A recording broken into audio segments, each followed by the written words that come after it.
Hai guys, perkenalkan nama saya Indah Suci Andriani dengan NIM 2023021050.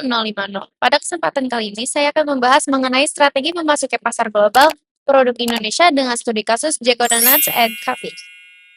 Saya memilih Jeko karena perusahaan ini merupakan salah satu brand lokal Indonesia yang berhasil melakukan ekspansi ke berbagai negara dan mampu bersaing dengan merek internasional yang lebih dahulu dikenal oleh masyarakat. Menurut saya, keberhasilan Jeko menarik untuk dianalisis karena menunjukkan bahwa perusahaan Indonesia juga memiliki peluang besar untuk berkembang di pasar global apabila didukung oleh strategi yang tepat. Jeko Donuts dan Coffee didirikan oleh Johnny Andrean pada tahun 2005. Awalnya Jeko hanya beroperasi di Indonesia, namun dalam perkembangan perusahaan berhasil membuka gerai di berbagai negara seperti Malaysia, Singapura, Filipina, Hong Kong, dan Arab Saudi. Keberhasilan ini tentu tidak terjadi secara instan. Jeko harus memahami karakteristik pasar yang berbeda di setiap negara serta menghadapi persaingan dengan merek global seperti Krispy Kreme, Dunkin' Donuts, dan Starbucks. Nah, hal inilah yang membuat strategi pemasaran global menjadi sangat penting bagi perusahaan. Strategi pertama yang digunakan Jeko adalah franchise. Melalui sistem franchise, perusahaan dapat memperluas jaringan bisnis dengan lebih cepat tanpa harus mengeluarkan investasi yang terlalu besar untuk setiap negara tujuan. Selain itu, Jeko juga bekerja sama dengan mitra lokal. Menurut saya, strategi ini sangat penting karena mitra lokal biasanya lebih memahami budaya, kebiasaan, dan perilaku konsumen di negara tersebut. Sebagai contoh, preferensi konsumen di Indonesia tentu berbeda dengan konsumen di Arab Saudi atau di Hong Kong. Oleh karena itu, keberadaan mitra lokal membantu perusahaan menyesuaikan strategi pemasaran yang digunakan. Strategi berikutnya adalah pemanfaatan digital marketing. Saat ini Jeko aktif menggunakan media sosial seperti Instagram dan TikTok untuk memperkenalkan produk dan berinteraksi dengan pelanggan. Melalui strategi digital ini, perusahaan dapat menjangkau konsumen dengan biaya yang relatif lebih efisien dibandingkan promosi konvensional.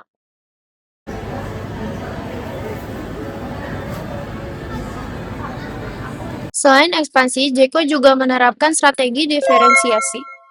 Diferensiasi berarti menciptakan sesuatu yang berbeda dibandingkan pesaing.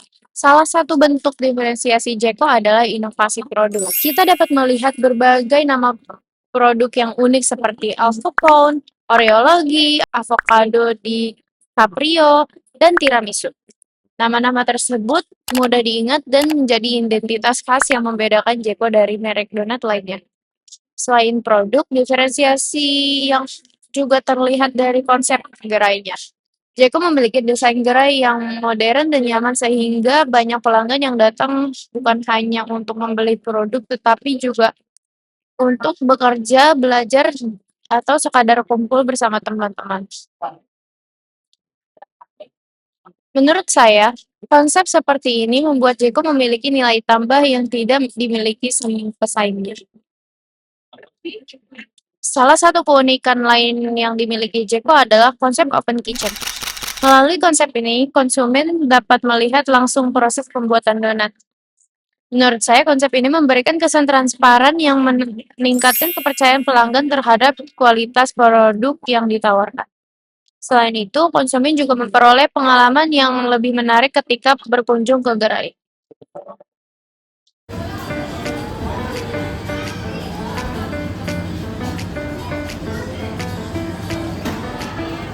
Terus nama siapa kak? Meskipun berhasil berkembang ke berbagai negara, Jeko tetap menghadapi berbagai tantangan. Tantangan pertama adalah persaingan dengan merek global yang memiliki sumber daya lebih besar seperti Krispy Kreme dan Dunkin' Donuts dan Starbucks. Tantangan kedua adalah perbedaan budaya. Produk yang disukai konsumen Indonesia belum tentu disukai konsumen di negara lain. Selain itu, saat ini banyak masyarakat yang mulai menerapkan pola hidup sehat, sehingga perusahaan harus terus melakukan inovasi agar produknya tetap relevan dengan kebutuhan konsumen. Menurut saya, kemampuan beradaptasi menjadi faktor penting agar Jeko dapat terus bertahan dalam persaingan global ini. Setelah melakukan observasi langsung ke gerai Jeko, saya melihat bahwa kekuatan utama perusahaan ini tidak hanya terletak pada produk.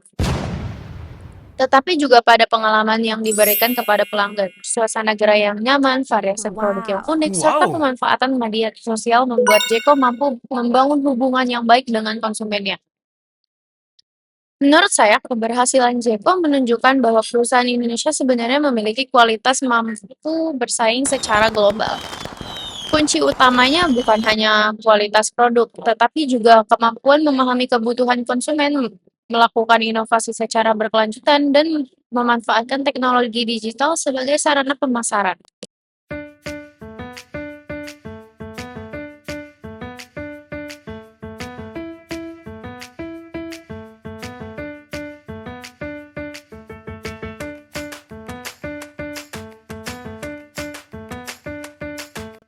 Dari pembahasan yang saya sampaikan, dapat disimpulkan bahwa keberhasilan Jeko memasuki pasar global didukung oleh strategi franchise, kerjasama dengan mitra lokal, diferensiasi produk, inovasi berkelanjutan, serta pemanfaatan digital marketing. Melalui strategi tersebut, Jeko berhasil membangun keunggulan kompetitif dan mampu bersaing dengan berbagai merek internasional.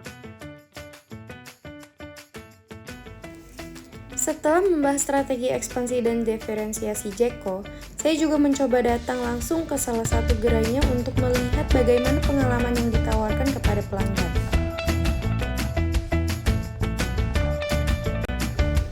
Dari pengamatan saya, Jeko tidak hanya menjual donat, tetapi juga menawarkan suasana yang nyaman untuk bersantai, bekerja, dan berkumpul bersama teman dan keluarga.